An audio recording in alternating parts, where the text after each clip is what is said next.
Papalapit na ang katapusan nila. Kung hindi lang po talaga pagkaswapang ito mga taong gobyerno po natin, matagal na po tayong marami ng mga train system na tapos. Pagkaswapang kasi nila sa pera. Bakit? Sa halip na unahin itong mga napaka-importanteng proyekto para sa atin, ang inuuna nilang mga proyekto ay ang para sa kanilang mga sariling interes.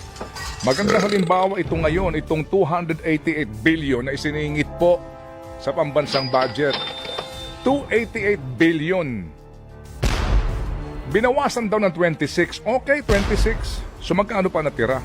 But basically po, wala naman sa plano mismo po ng kagawaran, wala mismo ho sa plano talaga ng pambansang gobyerno, isiningit po nitong sigurado ko'y magnanakaw sa perang ito. Pinipilit nila dahil dito po sigurado ang kanilang kitaan. So babalikan ko, itong mga proyekto ngayon, ang sinasabi ni Yusek, delayed.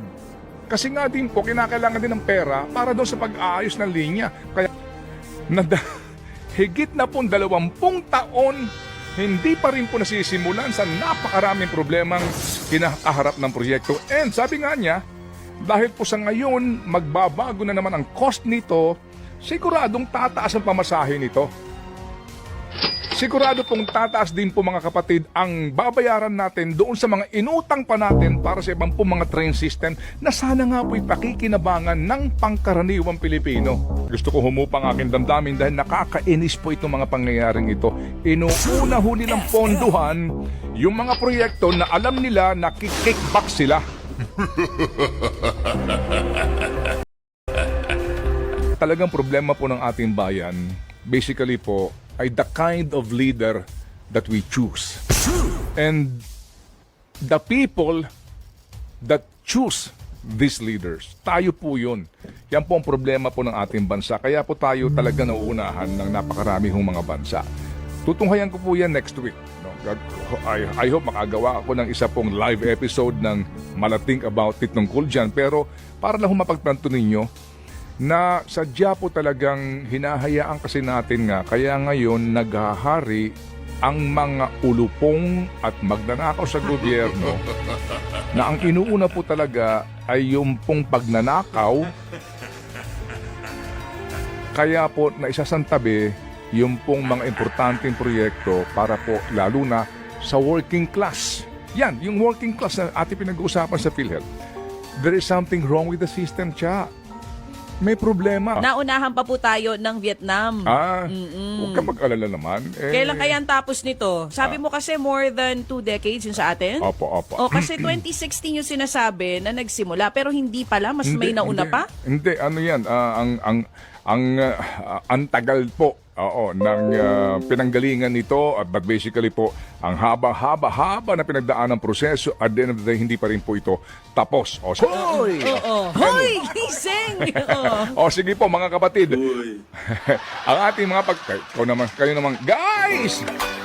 Happy New Year, guys! Bayan, Happy New Year, guys! Happy New Year, guys! Guys! Guys! Guys! Papalapit na ang katapusan nila. Matuloy na ba ang impeachment? Naku, oo nga, meron daw niluluto na pang-apat na impeachment, Okay, kasi laban nga, kay VP Sara. Sabi din kasi ni Jaris no isang araw, mukhang itong budget daw po ay isang impeachment budget. Gaya na sinasabi ni Ate Aimee. Fundraising na nga daw itong budget na to para sa 1 trillion impeachment. Bigla akong kinabahan. Wow! Sandali lang bagong taon. Pero sa bagong taon na ito, tandaan din po natin na limitado na ang oras ng sesyon ng Kongreso. Kasi nga po, papalapit na ang katapusan nila sa kanila pong 19th Congress. Okay. Ayusin mo kasi. So, ang pasok nila ay Enero at 13. Oo. Pagkatapos niyan, Tagal, ilang linggo lang ho sila na magkakaroon po ng mga sesyon. Bakit kaya? Sino kayo nagpauso no na dapat January 13 pa yung pasok nila? Ba't di nila sabayan yung mga uring manggagawa na kahapon pumasok na? Nauna pa yung mga estudyante sa kanila, sila pahinga pa rin? Oo. Bakit? Please proceed with the response. Ang tawag kasi sa kanila ay mga honorable. So, so what? Ah? Oo. Dapat mahaba ang bakasyon? Lagi. Ang ating mga kayo naman, guys! Happy New Year, guys! Bayan, Happy New Year, guys! Happy New Year, guys! Guys! Guys! Guys!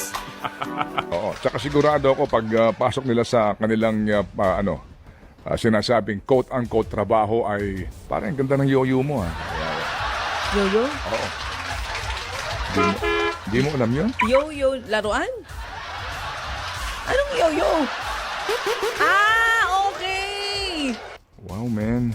Hindi ko alam, hindi ko inabot. Hindi mo alam? Na yo-yo ang tawag sa relo? Ganda ng yoyo mo pare ha. 80s yan, yung term na iyan. Yo-yo, bago ang yo-yo nilang lahat. Ganon? At ngayon mo na narinig yun? Oo, ngayon lang, first time. Yo-yo na alam ko, laruan. Lupit-lapit ka nga rito. Napag-aalataan na naman ang agwat ng edad eh. Ha? Oo. Ganda ng yoyo mo pare ha. Ganun ang anuhan nila, ang Oo. kamustahan nila. Oo, pare ano bang bago mong wheels? Yan, kotse yan, kotse. Oo, pag wheels. Ganda ng wheels mo pare.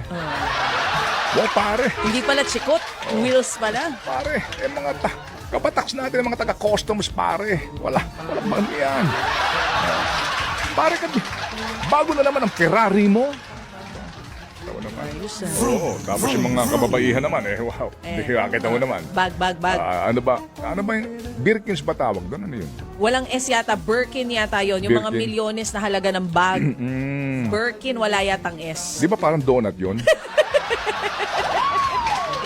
Alam mo, itong si kaibigan Jarius, parang hindi niya lang siguro maidiretso. May yung kanyang paggamit ng crook. Oh, parang may kaugnayan sa crocodile. Crocodiles.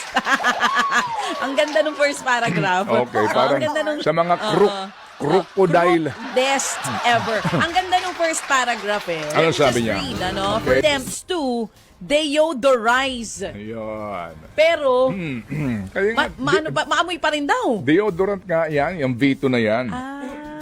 Okay. Yes, it is you they're talking about.